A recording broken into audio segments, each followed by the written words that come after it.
Hello everyone, welcome back to another lecture video of biology. আজকে যে টপিকটা নিয়ে আমরা ডিসকাস করব সেটা হচ্ছে মাইক্রোস্কোপি। সেই টপিকটা তোমাদের লাস্ট মডিউলে রয়েছে। লাস্ট মডিউলে মাইক্রো অর্গানিজমসের সাথে সাথে এই মাইক্রোস্কোপি বলে এই টপিকটাও আছে। তো চলো শুরু করা যাক মাইক্রোস্কোপি দিয়ে। আচ্ছা, তো চলো প্রথমেই যেটা আমাদের মনে কোয়েশ্চেন আসে সেটা হচ্ছে মাইক্রোস্কোপিটা কি বেসিক্যালি। মাইক্রোস্কোপি হচ্ছে এমন একটা ব্রাঞ্চ অফ সায়েন্স বলতে পারো, যেটা বেসিক্যালি ডিল করে যে ছোট অবজেক্ট বা ছোট অর্গানিজমসদেরকে কিভাবে ভিজুয়ালাইজ করা হবে, কিভাবে দেখা হবে, সেই প্রসেসটা নিয়ে। মানে কি, মাইক্রোস্কোপি হচ্ছে মাইক্রোস্কোপের স্টাডি। মানে মাইক্রোস্কোপ আবার কি তাহলে? মাইক্রোস্কোপ হচ্ছে এমন একটা ইনস্ট্রুমেন্ট যেটা দিয়ে আমরা স্মল অবজেক্টসকে দেখে থাকি, স্মল অবজেক্টস বা স্মল অর্গানিজমসকে দেখে থাকি, যেটা উইদাউট বা তোমার উইদাউট এনি এড বা নেকেড আই দিয়ে আমরা দেখতে পাই না। মানে নর্মালি সচরাচর যদি আমরা খালি চোখে দেখতে চাই তাহলে কিন্তু সেসব অর্গানিজমসদেরকে আমরা দেখতে পাবো না খালি চোখে। তো সেই সব অর্গানিজমসদেরকে ভিজুয়ালাইজ করার জন্য কোন ইনস্ট্রুমেন্টকে ইউজ করা হয়? মাইক্রোস্কোপ। আর সেই মাইক্রোস্কোপ কত প্রকারের হয়, কিভাবে কাজ করে, তার প্রিন্সিপাল কি, তার অ্যাডভান্টেজেস কি, ডিসঅ্যাডভান্টেজেস কি, তো সেই সমস্তটা যে টপিকের আন্ডারে পড়ে সেই টপিকটাকে বলা হচ্ছে, বা যে ব্রাঞ্চের আন্ডারে পড়ে সেটাকে বলা হচ্ছে মাইক্রোস্কোপি। তাহলে চলো দেখে নিই এখানে কি বলছে। বলছে ফার্স্টে যে এক্সিস্টেন্স অফ মাইক্রো অর্গানিজমস ছিল, মানে মাইক্রো অর্গানিজমসরা যে অ্যাকচুয়ালি এক্সিস্টিং, সেটা কিন্তু এই মাইক্রোস্কোপি দিয়েই কিন্তু ইনভেন্ট হয়েছিল। মানে কি, যে মাইক্রো অর্গানিজমস কথাটার মধ্যেই রয়েছে মাইক্রো অর্গানিজমস, একদম ক্ষুদ্রতম অর্গানিজমস যেগুলো, সেগুলো যে আছে আমাদের আশেপাশে, যে ঘিরে রয়েছে বা আমাদের এনভায়রনমেন্টে যে রয়েছে সেটার এক্সিস্টেন্স, সেটা কখন ডিসকভার্ড হয়েছিল? যখন আমরা ফার্স্ট সেটাকে বা কোনো অর্গানিজমকে সেই মাইক্রোস্কোপের আন্ডারে দেখেছিলাম। এই মাইক্রোস্কোপ কে ইনভেন্ট করেছিল? এই মাইক্রোস্কোপ যে জিনিসটা ইনভেন্ট করেছিল, ফার্স্ট যে পার্সন ছিলেন তার নাম হচ্ছে অ্যান্টন ভান লিওনহুক। ঠিক আছে, তো ইনি একজন সায়েন্টিস্ট। সে ফার্স্ট এই মাইক্রোস্কোপ বলে যে ইনস্ট্রুমেন্টটা সেটা আবিষ্কার করেন। কিভাবে আবিষ্কার করেন বা কি ফার্স্টে দেখেন? ডিফারেন্ট সেটস অফ লেন্স নিয়ে ইনি কাজ করতেন। সে সময় তো অত বেশি লেন্স অ্যাভেলেবেল ছিল না। ওনার কাছে যেরকম যতটুকু লেন্স অ্যাভেলেবেল ছিল সেইটুকুনি দিয়ে উনি একটা কম্পাউন্ড মাইক্রোস্কোপ তৈরি করেন। First of all compound microscope তৈরি করেন না, একটা সিম্পল মাইক্রোস্কোপ তৈরি করেন। সিম্পল মাইক্রোস্কোপের কথাটার অর্থ হচ্ছে একটা লেন্স থাকবে সেই মাইক্রোস্কোপে। ঠিক আছে, তো ওই একটা লেন্স দিয়ে উনি তৈরি করেন, তারপরে ওটা কম্পাউন্ড মাইক্রোস্কোপে যায়। কি কি ধরনের হয় সেটা আমরা ভিডিও যত এগোবে তত আমরা পড়বো। তো যাই হোক, উনি ফার্স্ট যে জিনিসটা দেখেন মাইক্রোস্কোপের আন্ডারে, যেটা উনি ডিসকভার করেছিলেন বা ইনভেন্ট করেছিলেন, সেটা হচ্ছে একটা কর্ক সেল। কর্ক সেল মানে হচ্ছে তোমার যেটা ওই অনেক কৌটো বা বটলের মাথায় যেটা লাগানো থাকে কর্ক, সেই কর্ক সেল একটা, যেটা কিনা ডেড সেল, সেটাকে উনি ফার্স্ট ভিজুয়ালাইজ করেন বা ফার্স্ট দেখেন আন্ডার দ্য মাইক্রোস্কোপ। সেখানে দেখেই কিন্তু সেলও আবিষ্কার করা হয়। তো first of all Anton van Leeuwenhoek microscope invent করেন, আর মাইক্রো অর্গানিজম যে আছে বা এক্সিস্ট করে সেটাও কিন্তু এই মাইক্রোস্কোপের পরেই এই ইনভেনশনটা করা হয়েছে।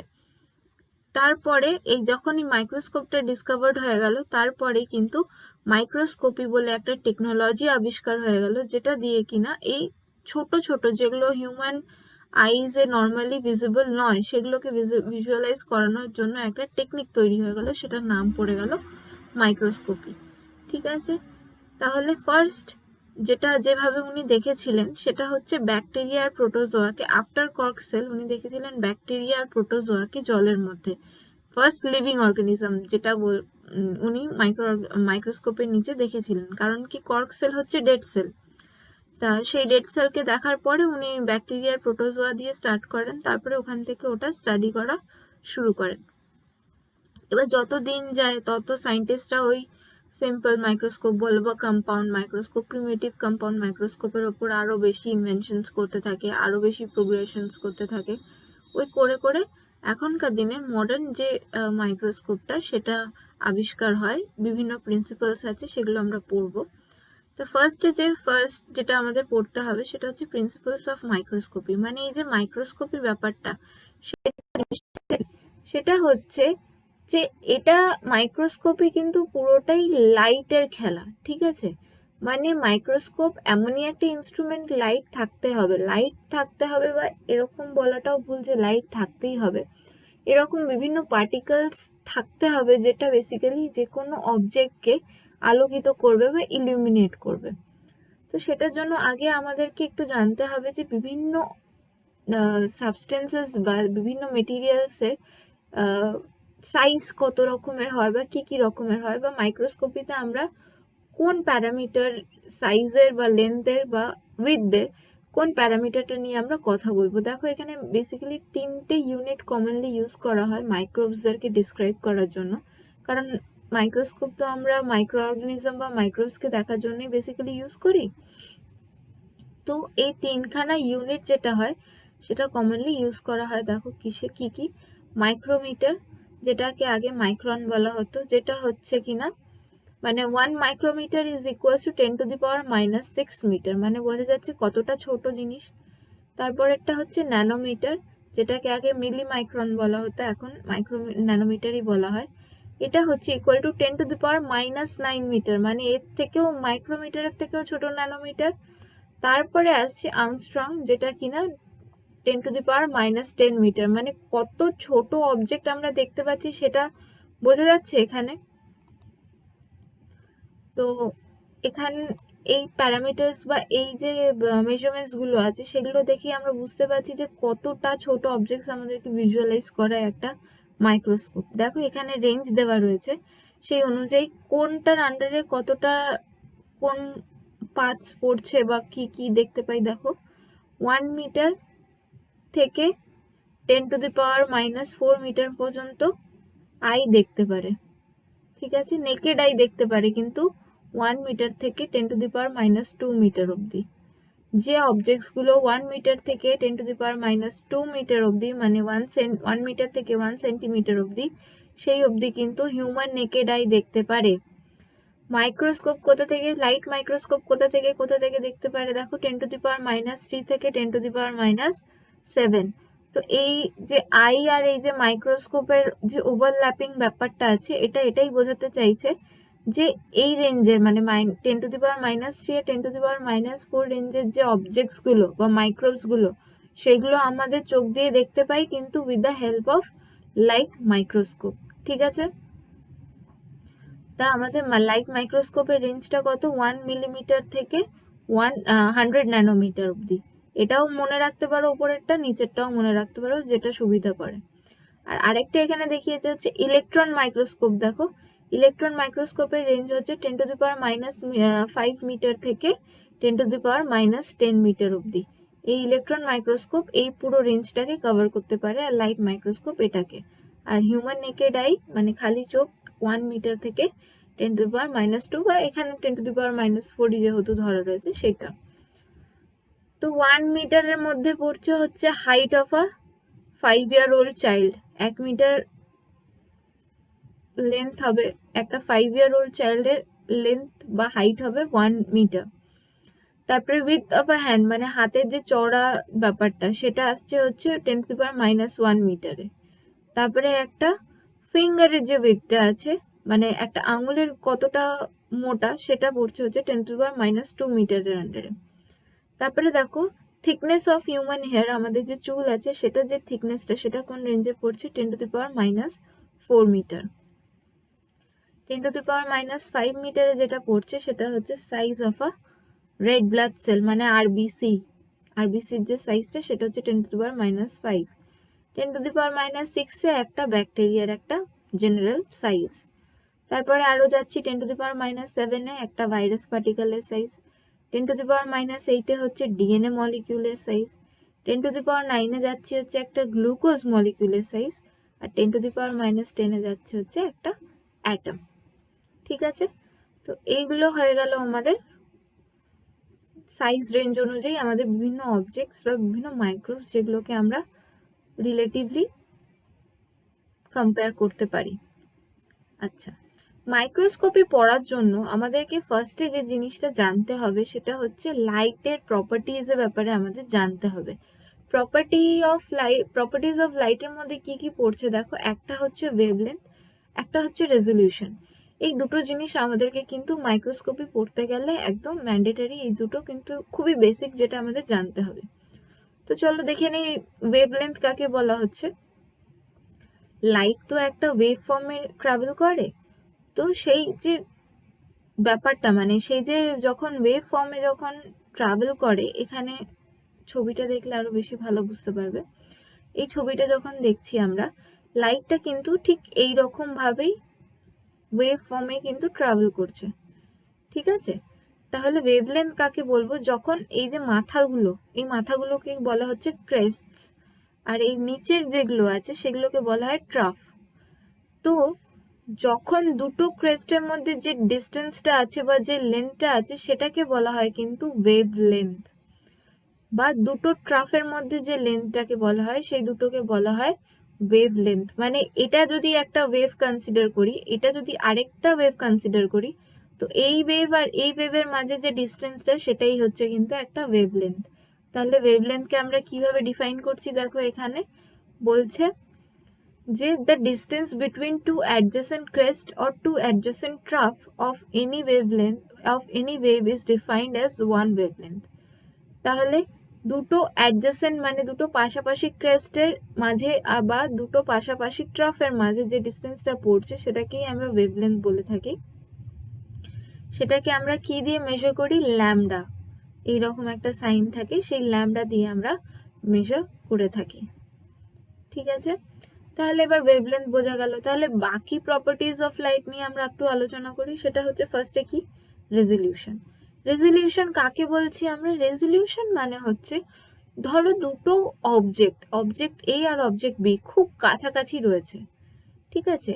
আমাদের যে ক্যাপাসিটিটা, যে ওই এ আর বি এর মধ্যে তফাৎ করে কতটা দূরে আছে এ বি এর সাথে, সেই তফাৎটা বোঝার যে ক্যাপাবিলিটিটা বা অ্যাবিলিটিটা, সেটাকেই বলা হয় রেজলিউশন, ঠিক আছে। সেটাকেই বলছে রেজলিউশন। দেখো এখানে কিভাবে ডিফাইন করেছে এটাকে। Resolution is the ability to see two objects as separate discrete entities. Light wavelengths must be small enough to fit between two objects for them to be resolved. মানে দুটো অবজেক্ট খুব কাছাকাছি থাকলে যাতে রেজলিউশন, সেই ব্যাপারটাকেই বলা হয়, যাতে যে অ্যাবিলিটিটা দিয়ে ওই দুটো অবজেক্টকে আলাদা করে আমরা দেখতে পারি, দুটো আলাদা এন্টিটি হিসেবে আমরা ভিজুয়ালাইজ করতে পারি, সেটাই হচ্ছে রেজলিউশন। আর লাইট ওয়েভলেন্থের কাজটা কি, যাতে ওই দুটো কাছাকাছি প্লেস করা পার্টিকেল এ আর বি এর মধ্যে যে ডিস্টেন্সটা আছে সেটার মধ্যে ফিট হয়ে যায়। ফিট হওয়া কেন দরকার, ফিট হতে কেন লাগবে এই দুটো এন্টিটিস বা এই দুটো পার্টিকেলের মধ্যে, যাতে এই দুটো পার্টিকেলকে আমরা ডিস্টিংগুইশ করে দেখতে পারি, মানে আলাদা রকম ভাবে দেখতে পারি, ঠিক আছে। তাহলে রেজলিউশন বোঝা গেল। এরপরে আসছি আমরা রিজলভিং পাওয়ার। রিজলভিং পাওয়ার রেজলিউশনের সাথেই রিলেটেড। সেটা হচ্ছে যে কোনো ইনস্ট্রুমেন্ট বা যে কোনো অপটিক্যাল ইনস্ট্রুমেন্ট স্পেসিফিক্যালি, যেটা দুটো ক্লোজলি প্লেসড পার্টিকেলের মধ্যে ডিস্টিংগুইশ করে আমাদেরকে ভিজুয়ালাইজ করাতে পারবে, সেটাই হচ্ছে রিজলভিং পাওয়ার। এটা একটা অপটিক্যাল ইনস্ট্রুমেন্টের যে ক্যাপাসিটিটা, যেটা দুটো কাছাকাছি থাকা পার্টিকেলকে আলাদা করে যাতে দেখাতে পারে, বা কত ভালোভাবে আলাদা করে দেখাতে পারছে, সেই অ্যাবিলিটিটাকেই বলা হয় রিজলভিং পাওয়ার। যার রিজলভিং পাওয়ার যত ভালো, তার শোয়িং ক্যাপাসিটি, মানে তার অপটিক্যাল ইনস্ট্রুমেন্ট, সেই অপটিক্যাল ইনস্ট্রুমেন্টের শোয়িং ক্যাপাসিটি ততটাই ভালো। এ দেখো এখানে একখানা ফর্মুলা দেওয়া রয়েছে, যেখানে বলা হচ্ছে লিমিট অফ রেজলিউশন, যেটা কিনা স্মল ডি দিয়ে রিপ্রেজেন্ট করা হয়, সেটা is equals to -0.61 lambda by NA. এই এনএ ব্যাপারটা আমরা পড়বো, কিন্তু এটা হচ্ছে একটা বেসিক ফর্মুলা, যেটা কোয়েশ্চেন পেপারসে মাঝে মাঝে আসে। লিমিট অফ রেজলিউশনকে কিভাবে তুমি ডিনোট করো, বা কিভাবে তুমি রিলেট করছো ওয়েভলেন্থের সাথে, কি রিলেশন আছে ওয়েভলেন্থ আর লিমিট অফ রেজলিউশনে, বা এন এর সাথে কি রিলেশন আছে লিমিট অফ রেজলিউশনে, তখন এই জিনিসটা কিন্তু বলতে হবে। Limit of resolution d equals to minus 0.61 lambda by na। আচ্ছা, রিজলভিং পাওয়ার বোঝা গেল। এবার দেখা যাক নিউমেরিক্যাল অ্যাপারেচার, মানে এই যে এনএ যেটা বললাম সেটা না পুরো ফুল ফর্ম হচ্ছে নিউমেরিক্যাল অ্যাপারেচার। তো এবার এই নিউমেরিক্যাল অ্যাপারেচারটা কি জিনিস? এই নিউমেরিক্যাল অ্যাপারেচার হচ্ছে যে কোনো অপটিক্যাল ইনস্ট্রুমেন্টের দুটো পার্ট থাকে, একটা হচ্ছে কন্ডেন্সার, আমরা এটার ব্যাপারেও আরো বিস্তারিতভাবে পড়বো, কিন্তু এখানে একটুখানি জেনে রাখো, সেটা হচ্ছে কন্ডেন্সার আর অবজেক্টিভ লেন্স থাকে। একটা কন্ডেন্সার থাকে, কন্ডেন্সারের কাজ হচ্ছে সব লাইট রেস গুলোকে এক জায়গায় জড়ো করা, আর অবজেক্টিভের কাজ হচ্ছে জিনিসগুলোকে ফোকাসে নিয়ে আসা। তো এই নিউমেরিক্যাল অ্যাপারেচার কাকে বলা হচ্ছে? যখন এই কন্ডেন্সার আর অবজেক্টিভের মধ্যে কতটা অ্যামাউন্ট অফ লাইট কনসেন্ট্রেট করতে পারছে সেই ব্যাপারটাকে বলা হয় নিউমেরিক্যাল অ্যাপারেচার। ঠিক আছে, বিভিন্ন রকম লেন্সের সাইডে কিন্তু এই নিউমেরিক্যাল অ্যাপারচারের ভ্যালুটা লেখা থাকে। ঠিক আছে, আচ্ছা এখানে একটা জিনিস যেটা দেখতে হবে সেটা হচ্ছে যত ল্যামডার ভ্যালুটা ছোট হবে, মানে ওয়েভলেন্থ যত ছোট হবে নিউমেরিক্যাল অ্যাপারেচার কিন্তু ততই বড় হবে, আর যত নিউমেরিক্যাল অ্যাপারেচার বড় হবে তত বেশি কিন্তু রিজলভিং পাওয়ার থাকবে, যে কোনো লেন্সের রিজলভিং পাওয়ারটা চট করে বেড়ে যাবে। লেন্সটা বেসিক্যালি হচ্ছে গিয়ে কি, যেগুলো দিয়ে মাইক্রোস্কোপটা তৈরি হচ্ছে, যেগুলো দিয়ে ভিজুয়ালাইজ করা হচ্ছে যে কোনো অবজেক্ট। একটা মাইক্রোস্কোপের ভেতরে তো অনেক কটাই পার্টস থাকে, সেগুলো আস্তে আস্তে পড়বো। তো সেটার one of the main integral point হচ্ছে কিন্তু লেন্স।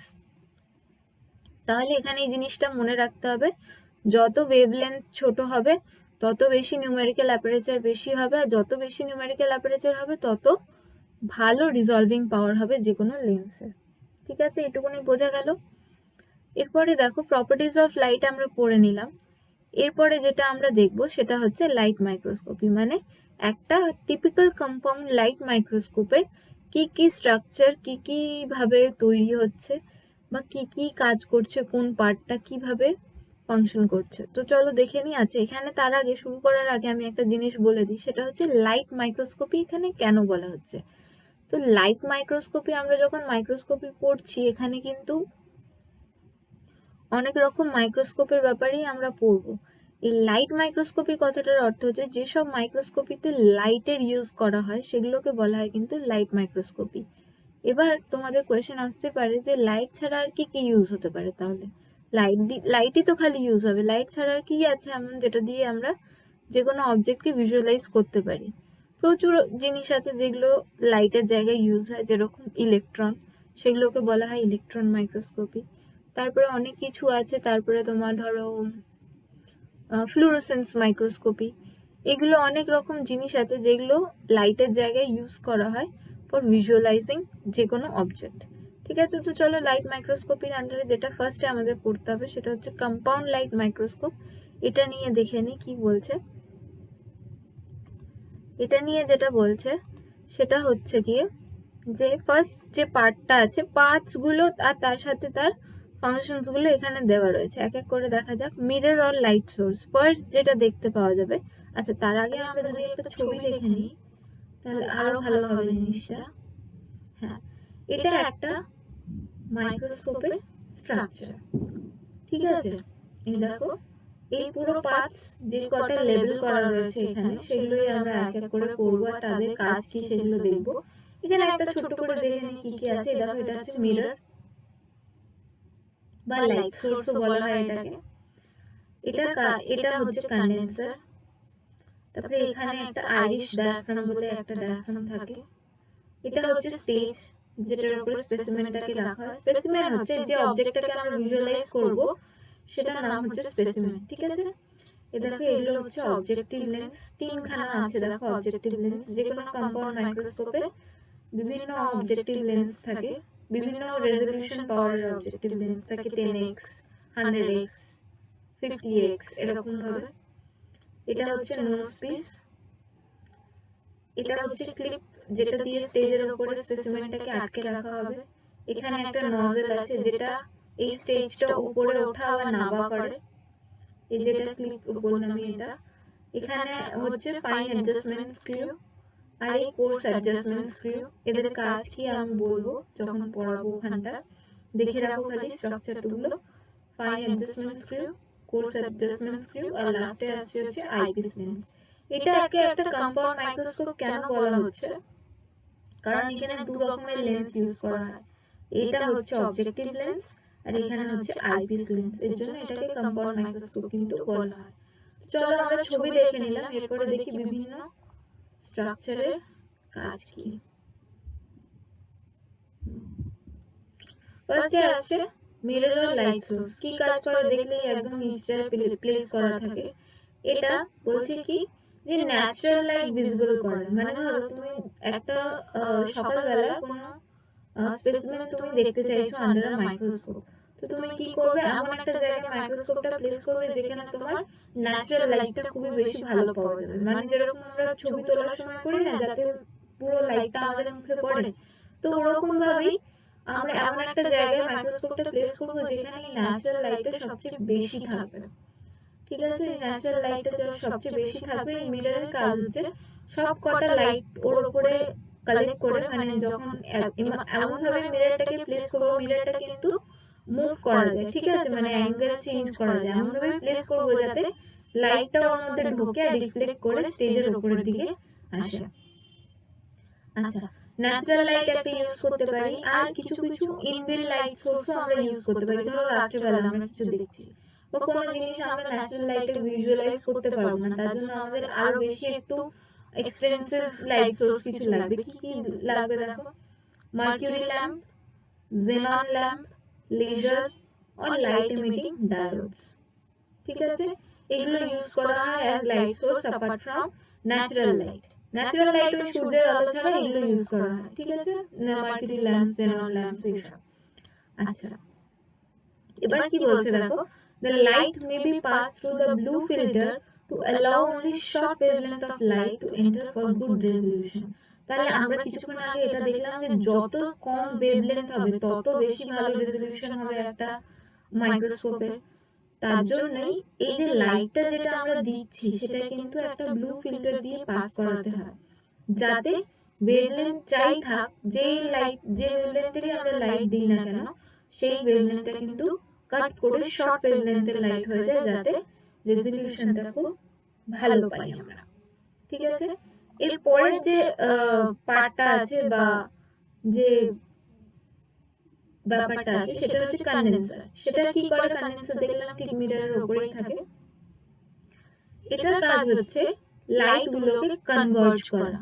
একটা কন্ডেন্সার লাইট গুলোকে জড়ো করে, যেটা আমি যেটা তখন বলছিলাম, এক জায়গায় জড়ো করে। এই যে মিররটা যে লাইটটাকে রিফ্লেক্ট করছে, মানে লাইটটা এনে দিয়ে যে ফেলছে লাইটটা, সেই লাইট গুলোকে এক জায়গায় জড়ো করে।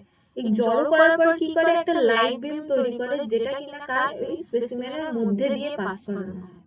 ঠিক আছে, তাহলে কি হলো, মিররটা এক লাইটটাকে কালেক্ট করলো, কন্ডেন্সার একটা জায়গায় জড়ো করলো, সেই কন্ডেন্সার জড়ো করার পরে একটা লাইট বিম তৈরি করলো, সেই লাইট বিমটা স্পেসিমেনের ভেতর থেকে পাস করানো হলো।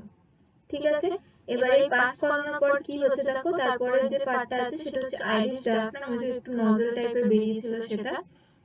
আচ্ছা, এটাকে অ্যাডজাস্ট করা যায়, যাতে কি এটা অ্যাডজাস্ট করে আমরা দেখি যে কতটা অ্যামাউন্ট অফ লাইট আমরা ঢোকাবো একটা স্পেসিমেনের ভেতরে, মানে যতটা অ্যামাউন্ট অফ লাইট আমরা দিচ্ছি নট নেসেসারিলি ততটা অ্যামাউন্ট অফ লাইটই আমাদের দরকার, নট নেসেসারি। তো ওই জিনিসটাই যে ওই আইরিস ডায়াফ্রাম দিয়ে আমরা এটা রেগুলেট করব যে কতটা অ্যামাউন্টের আমাদের লাইট চাই স্পেসিমেনটার জন্য, স্পেসিমেনটাকে দেখার জন্য, যাতে সেই স্পেসিমেনটা গিয়ে অবজেক্টিভ লেন্সে গিয়ে ম্যাগনিফাই করতে পারে। ঠিক আছে, এরপরে আসছে হচ্ছে ফার্স্ট লেন্স, যেটাকে বলা হয় অবজেক্টিভ লেন্স। এই অবজেক্টিভ লেন্সটার মেইন কাজ হচ্ছে এইখানে গিয়ে ম্যাগনিফিকেশনটা হয়। ঠিক আছে, অবজেক্টিভ লেন্স ফার্স্টে ম্যাগনিফাই করে বিফোর, মানে ধরো ফার্স্টে ম্যাগনিফিকেশন হবে, তারপরে তো আরেকটা লেন্সে যাবে, তো এইখানেই ম্যাগনিফিকেশনটা করে। আমি যেরকম বলছিলাম একটা মাইক্রোস্কোপে তিন ধরনের যেরকম লেন্স দেখতে পাচ্ছিলে বিভিন্ন ম্যাগনিফিকেশন প্রসেসে, 10x, 100x, 50x, 5x, 15x, এরকম বিভিন্ন ধরনের লেন্স, যেটা ম্যাগনিফিকেশন পাওয়ারটা থাকে, যেটা বা রেজোলিউশন পাওয়ারও বলতে পারো, তো থাকে। এবার এটা ম্যাগনিফাই করে নিয়ে যায় হচ্ছে আইপিস বা অকুলার লেন্সে, যেটা ফার্দার ইমেজটা ম্যাগনিফাই করে, মানে দুটো টাইম এটা একটা মাইক্রোস্কোপে দুটো টাইম ইমেজ ম্যাগনিফিকেশন হচ্ছে। তাহলে একদম পুচকি থেকে পুচকি অবজেক্টও আমরা দেখতে পাচ্ছি। তো চলো তারপর একটা দেখে নিই। তারপরের পার্টটা হচ্ছে নোজ পিস। নোজ পিস কি বলছে? নোজ পিস বলছে হচ্ছে এই যে অবজেক্টিভ লেন্সটাকে, এই যে বিভিন্ন যে অবজেক্টিভ লেন্সটাকে ধরে রাখে, ঠিক আছে? এই যে অবজেক্টিভ লেন্স আমি বলছিলাম না তিনটে থাকে যে কোনো একটা মাইক্রোস্কোপে, তো সেটাকে ধরে রাখে, প্লাস ঘুরতেও পারে ব্যাপারটা, মানে একটা রাউন্ড টেবিলের মতন জিনিসটাকে ঘুরিয়ে ঘুরিয়ে, ধরো তোমার 10x তুমি দেখতে পাচ্ছ না ঠিক করে, তুমি ওটাকে 100x করবে, 100x দেখতে পাচ্ছ না 1000x করবে, তো তুমি সেটাকে ঘুরিয়ে ঘুরিয়ে সেটাকে তোমার ইমেজ অনুযায়ী বা অবজেক্ট অনুযায়ী তুমি সেটাকে ফিক্স করে দিলে। তো সেই নোজ পিসের কাজ হচ্ছে বেসিক্যালি অবজেক্টিভ লেন্সগুলোকে ধরে রাখা। স্টেজটা তো বলেই দিলাম, স্পেসিমেন বা স্লাইড গুলোকে যাতে রাখা যায়, তার পাশে ক্লিপ থাকে যেটা দিয়ে আটকে রাখা হয় যাতে স্পেসিমেনটা না মুভ করে। কোর্স অ্যান্ড ফাইন অ্যাডজাস্টমেন্ট নবের কাজটা কি? For focusing the course and fine অ্যাডজাস্টমেন্টস, মানে ফোকাসিং করার জন্য, মানে ধরো ওই অবজেক্টিভ লেন্সটা যে দেখছো, অবজেক্টিভ লেন্সটা দিয়ে যে তুমি দেখছো, সেটা 10x হোক 100x হোক আর যাই এক হোক, সেটাকে তো একটা ফোকাস লাগবে। যে কোনো ভালো ক্যামেরায় ছবি তুলতে গেলে তো ফোকাসটা মেইন। সে যত ভালো কোয়ালিটি মেগাপিক্সেলেরই তোমার ক্যামেরা হোক, ফোকাসটা তো তোমাকে করতে হবে। তাহলে ঠিক কোর্স আর ফাইন অ্যাডজাস্টমেন্ট নবের সেই কাজটাই, সেটা ফোকাস করে যাতে ব্লার না হয়ে যায়।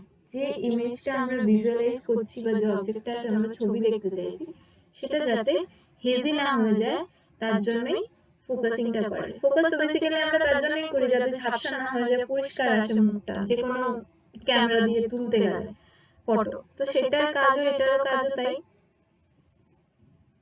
এরপরে দেখো লাস্ট যেটা আছে সেটা হচ্ছে আইপিস বা অকুলার লেন্স। এই আইপিস এর কাজ হচ্ছে আবার ফার্দার ম্যাগনিফিকেশন করে যাতে আরো বেশি বড় করে আমরা দেখতে পারি, ঠিক আছে? এটা বেসিক্যালি আমাদের পুরো ডাইরেক্টলি এই আইপিস দিয়ে বেরিয়েই আমাদের চোখে ডাইরেক্ট লাইট রেসটা যায় যাতে আমরা এই অবজেক্টটাকে ভিজুয়ালাইজ করতে পারি। এই আইপিসটাকে কম্পেয়ার করা হয়েছে কিসের সাথে? দেখো ডিজিটাল ক্যামেরা বা ফটোগ্রাফিক ফিল্মের সাথে, যে যেরকম ছবিটা গিয়ে আটকে যায় ঠিক সেই রকম একটা কাজ করা হয়েছে। আচ্ছা, আমরা তো এখানে ছবি দেখতেই পেয়েছি বিভিন্ন, তাহলে বোঝা গেল বিভিন্ন পার্টসের কি ফাংশন। আচ্ছা, এরপরে আজকে ভিডিওর যে লাস্ট টপিকটা হবে সেটা হচ্ছে ডার্ক ফিল্ড মাইক্রোস্কোপি। আমরা এতক্ষণ লাইট মাইক্রোস্কোপি দেখছিলাম, এবার আমরা ডার্ক ফিল্ড মাইক্রোস্কোপি নিয়ে আলোচনা করব। খালি জিনিসটা জানবো যে ব্যাপারটা কি। এখানে দেখো ব্রাইট ফিল্ড মাইক্রোস্কোপি মানে যে light microscopy, bright field microscopy আর ডার্ক ফিল্ড মাইক্রোস্কোপি মধ্যে একটা বেসিক ডিফারেন্স আছে, যেরকম নাম থেকেই বোঝা যাচ্ছে, একটা ব্রাইট একটা ডার্ক, ঠিক আছে? তো আমরা যে মাইক্রোস্কোপিটা করলাম এতক্ষণ সেটা হচ্ছে লাইট মাইক্রোস্কোপি বা ব্রাইট ফিল্ড মাইক্রোস্কোপি। সেটা কিন্তু প্রত্যেকটা অর্গানিজমের জন্য অর্গানিজমের ক্ষেত্রে ওটা ইউজ করা যায় না। কিছু কিছু অর্গানিজমের ক্ষেত্রে কিন্তু আমাদের ডার্ক ফিল্ড মাইক্রোস্কোপি ইউজ করতে হয়। এই ডার্ক ফিল্ড মাইক্রোস্কোপির বেসিক কনসেপ্টটা কি? যে লাইট থাকবে না, ঠিক আছে? লাইট থাকবে না, একটা ডার্ক ব্যাকগ্রাউন্ডের উপরে আমাদের কিছু অবজেক্টটা যেটা থাকবে সেটাকে আমরা ইলুমিনেট করব কিছু একটা দিয়ে, যেটা দিয়ে আমরা মানে স্পেসিমেনের পিছন দিকটা কালো থাকবে আর অবজেক্টটা তাহলে কি হবে? তাহলে ব্ল্যাক এন্ড হোয়াইট টাইপের ব্যাপারটা হচ্ছে, ব্যাকগ্রাউন্ডটা ব্ল্যাক আর অবজেক্টটা হোয়াইট। তাহলে আমরা ভিজুয়ালি দেখতে পাচ্ছি যে কি হচ্ছে ডার্ক ব্যাকগ্রাউন্ডের এগেইনস্টে। তো সেই ব্যাপারটাকেই কিন্তু বলা হচ্ছে ডার্ক ফিল্ড মাইক্রোস্কোপি। তা এটা নিয়ে আমরা আরো পরের ভিডিওতে আরো বেশিভাবে আলোচনা করব। আজকের ভিডিওটার জন্য এইটুকুনি। তাহলে দেখে নিই একবার জাস্ট আমরা কি কি পড়লাম এই ভিডিওটাতে। আমরা ফার্স্টে মাইক্রোস্কোপি নিয়ে স্টার্ট করলাম, তারপরে আমরা প্রিন্সিপালস অফ মাইক্রোস্কোপি দেখলাম, বিভিন্ন অবজেক্ট তাদের সাইজ রেঞ্জ কত সেটা দেখলাম, প্রপার্টিজ অফ লাইট দেখলাম, ওয়েভলেন্থ কাকে বলে, রেজোলিউশন কাকে বলে, রিজলভিং পাওয়ার কাকে বলে, আর নিউমেরিক্যাল অ্যাপারচার কাকে বলে, লিমিট অফ রেজোলিউশন আর নিউমেরিক্যাল অ্যাপারচারের মধ্যে কি রিলেশন সেটা দেখলাম। লাইট মাইক্রোস্কোপিতে আমরা দেখলাম কম্পাউন্ড লাইট মাইক্রোস্কোপি, তাদের পার্টস এন্ড তাদের ফাংশনস দেখলাম। আর ডার্ক ফিল্ড মাইক্রোস্কোপির ব্যাপারে আমরা একটু আলোচনা করলাম। আর তার সাথে সাথে আমরা এই কম্পাউন্ড মাইক্রোস্কোপের একটা ছবি দেখলাম। তো আজকের ভিডিওটার জন্য এইটুকুনি। এর পরের ভিডিওটায় আমরা এরপরে আরো মাইক্রোস্কোপির বাকি পার্টসগুলোকে নিয়ে ডিসকাস করব।